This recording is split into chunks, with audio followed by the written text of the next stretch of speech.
Jam walemon bandiraɓe musidɓe tedduɓe hettiyankoɓe kam e yeɓiyankoɓe Ayaw Pindi TV en garti e gatanɗe jomiraɗo gam yettinan don ko sifa e kelle gadane e jayndeji leydi Sénégal.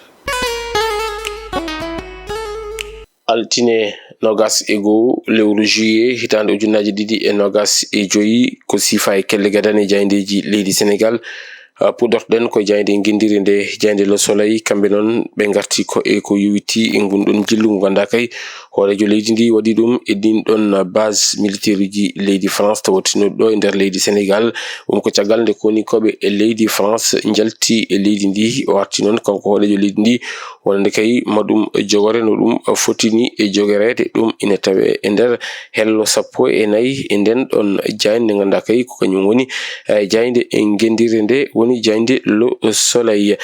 Jayde l'évidence kañum arti ko e konngudi omo ganda kañum woni Birame Souleye holliti noon wonande kay omo ganda kañum woni Bougane Gueye Dany gardiɗo kanɗon lande wiyete ko Gomsa Bopp kamne nena waɗa erago fewde e omo ganda kañum woni Birame Souleye. Goɗɗo mo ganda kañum ne suuti konngudi ko yewti e on ɗon alhaali ine tawe e nder hello jeegom e nden ɗon jayde l'évidence ko Babacar Justin Ndiaye ɗo wi caggal kay nde hoorejo caggal kay nde on ɗon jagoɗo kalfiɗaɗo ko yewti e ndelam kuɓɓam ɗum ina tawe e nder jayde nde ganda kay ko jayde l'évidence. Jayde nde arti e on ɗon saisi important mo ganda kay douane mo leydi Sénégal waɗi ɗum ko yewti e on ɗon mbiyen on ɗon ko e ngol ɗon lawol bolol hakkude Fatick kam e Kaolack ko ina tolni e 3,5 milliard taw ko biyeji noir kam e médicament ji ɗi moƴƴani ɗum fof ɗum woni ko douane mo leydi Sénégal fawi jungo hepti ɗum ina tawe e nder nden ɗon jayde ganda kay ko kam woni e jayde l'évidence. Jayde yor ko e on saaha naati dingaral kamɓe noon ɓe garti ko yewiti alhaali jangde e wiide mabɓe noon éducation nationale fraude aji ɗi ganda kay ina teske e ko yewti e ɗin ɗon examen ji ha tengti noon examen BFEM e wiide mabɓe kay nden ɗon deƴƴere ina hawiɓe ha joni hayi ko ganda kañum woni kuulal gotal fawaka e ben ɓe ganda kañum goni wonɓe ɗen ɗon gueɗe ene tawe e nder nden ɗon jayde nde ganda kay ko kañum woni jayde yor bi e jayde nde ganda kañum woni jayde La Tribune kañum arti e o mo ganda kañum woni Cheikh Thioro Mbacké woni député mo Mbacké o kanko noon o arti e sudde e ko suuti konngudi e ganda kañum kay ko yewti alhaali hakkude Diomaye kam e Sonko e wiide makko noon Diomaye wawa dañde raison e dow Sonko ɗum ina tawe e nder nden ɗon jayde nde ganda kañum woni jayde La Tribune ɓe garti kadi e konngudi mo ganda kañum woni Birame Souleye Diop ina tawe e nder jayde nde ɓe dokki konngol noon poɗɗo tottede konngol on woni jogiiɗo konngol mo Touba on woni Serigne Bassirou Mbacké Abdou Khadre kanko noon Serigne Cheikh Bassirou Mbacké Abdou Khadre kanko noon o suuti konngudi ɗum ko adi ko woni puɗɗogol hono on ɗon maggal Touba jogorɗo wadde e hitande ujunnaje ɗiɗi e nogas e joyi. Jayde L'As quotidien kañum arti koye on ɗon coopération mo ganda kay waɗi hakkude leydi Sénégal kam e leydi Guinée ɗum ko sengo awto noon ɓe mbi ko docteur Fatou Diouf kañum kay waɗi décroché on ɗon accord historique wonande kay hakkude leydi Sénégal kam e leydi Guinée ɗum ina tawe e nder nden ɗon jayde nde ganda kay ko kañum woni e jayde L'As quotidien.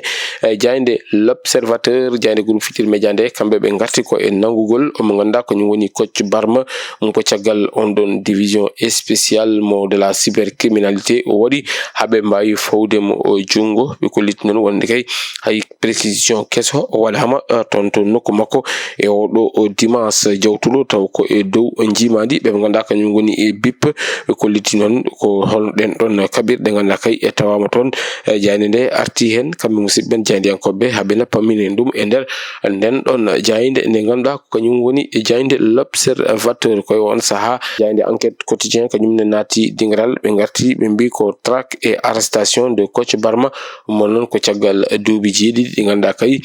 woni laamu leydi Sénégal ina yinno fawde mo jungo ɗum noon laatima ɓe mbi tan de ko on ɗon karallo ko yewti e ɓoggi karalle kese ɗi ko kam kay woni ko nanga fawa jungo ɗum ina tawe e nder jayde nde jayde Vox Populi kañum arti e ngun ɗon jillu ngu ganduɗa kay horejo leydi ndi waɗi ɗum ko yowiti e ɗin ɗon base militaire uji wonande kay ɗi leydi France tawetinoɗi ɗo e nder leydi Sénégal. Kamɓe musidɓe men jayndiyankoɓe ɓe garti hen, ɓe garti kadi on ɗon saisi important mo ganduɗa kay des billets noirs kam wonande kay ko yowiti e ko ganduɗa kañum woni ɗen ɗon leɗɗe safaro taw ko leɗɗe moƴƴani. Ɗum fof ine tawe e nder nden ɗon jayde ganduɗa kañum woni jayde Vox Populi. Ɗum noon caggal nde ɓe goni e yonnude ɗen ɗon golle payodin ɗe ganduɗa kay douane mo leydi Sénégal waɗi ɗum. Jayde Les Échos kañum hokki arti e ɗin ɗon konngol ɗi ganduɗa kay Cheikh Thioro Mbacké suuti ɗum witande ko Cheikh Thioro Mbacké kañum kay waɗi avertir omo ganduɗa kañum woni horejo leydi ndi woni Bassirou Diomaye Faye omon waɗa réclamé ɗum on ɗon ko wiyete ko remaniement ko wona ɗum ko. Kamɓe musidɓe men jayndiyankoɓe ɓe garti e on ɗon meeting mo ganduɗa kay ko remobilisation wonande lande APR ton to leydi France to Paris. ɓe gumi noon Abdou Mbow kañum kay waɗi chargé on ɗon régime kadi waɗi annoncé une contre offensive. ɗum ina tawe e nder nden ɗon jayde ɗe ganduɗa kay ko kam woni jayde Les Échos. Jayde Le Quotidien kañum arti ko e caɗele haranduru ɗo ete e nder leydi ndi. ɓe mbi ko ina tolni e million pawɗo 400,000 e neɗɗo ko kañumen kay goni mo crise alimentaire woni e heɓtade oɗo saaha joni woni tan wonɓe e caɗele haranduru. ɓe mbi noon e nder leydi ndi ko ina tolni e région ngaji 9 toon to banggue funnague ha to banggue rewo leydi ndi kañumen kay ɗum ɗon ɗen ɗon caɗele keeɓi yettade ɗumen. ɗum ene tawe e nder nden ɗon jayde ganduɗa kay ko kañum woni jayde Le Quotidien e hello muɗum joyi. ɓe garti noon e gunɗon joɓɓum ganduɗa kay Balla Gaye heeɓi ɗum ko caggal nde site fomnimo e leydi ene tawe e nder jayde Le Quotidien. ko on saaha jayde Record kañum naati dingal ngam lawɗinde gunɗon joɓɓum ngo ganduɗa kay site liɓi ɗum omo ganduɗa kañum woni Balla Gaye. ɓe mbi ko e nder minute aji ɗiɗi pojojomaji 54 ko nden kay site rondi Balla Gaye fomni ɗum e leydi. site wonti nouvelle roi empereur ɗum empereur de l'arène ɗum ina tawe e nder jayde nde. kono ɗum ko ɓe garti e nder duuɓi sappo laabi tati ko ɓe ganduɗa kañum goni génération foot ina ƴetta ndin ɗon couperi. ɓe kollitti noon génération foot kañum kay fooli on ɗon kebbo biyeteɗo Jaraaf loggol gotol e ndigga heeɓi fattange ƴettude ndin ɗon couperi ɗi ganduɗa kay kañum woni coupe du Sénégal bannoɗo e ñalawma hanki o. jayde nde ɓe garti e on ɗon élimination mo ganduɗa kay kebbo guindijo mo leydi Sénégal taw koto rewɓe to heeɓi ɗum koko yowiti e on ɗon coupe d'Afrique gonɗo e wadde toon to leydi Maroc. bandiraɓe musidɓe tedduɓe daroɓe Ayaw Pindi TV ko ɗum woni komin kem noon rubinodade ko siifa e kelle gaden e jayndeji leydi Sénégal. adi meɗen e ruɓindo jayndeji ko janggo wonata so gueno haji ɗo e nden min mbiyon jokke ɗoftade kam e rewidade programme uji ɗi Pindi TV. Allah jarama on jarama.